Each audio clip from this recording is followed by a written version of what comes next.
భగవద్గీత తెలుసా? వంచన యొక్క ఆశయం ధర్మం అయితే ఆ వంచన కూడా ధర్మమే. పుట్టిన వానికి మరణము తప్పదు, మరణించిన వానికి జన్మము తప్పదు. నేనే సత్యాన్ని, జ్ఞానాన్ని, ధర్మాన్ని. నా అనుమతితోనే మీరు యుద్ధం చేస్తున్నారు, నా అనుమతితోనే మీరు జీవించి ఉన్నారు, నా అనుమతితోనే మీకు మృత్యువు ప్రాప్తిస్తుంది.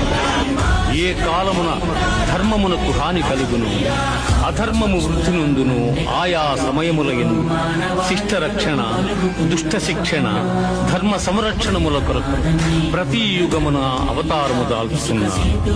పొగ చేత అగ్ని, మురికి చేత అద్దము, మావి చేత శిశువు ఎట్లు కప్పబడును, అట్లు కామము చేత జ్ఞానము కప్పబడి.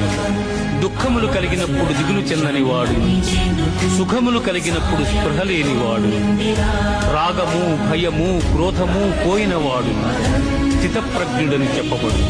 మనుష్యుడెట్లు చినిగిన వస్త్రమును వదలి నూతన వస్త్రమును ధరించును, అట్లే ఆత్మ జీర్ణమైన శరీరమును వదలి కొత్త శరీరమును ధరించుతున్నది.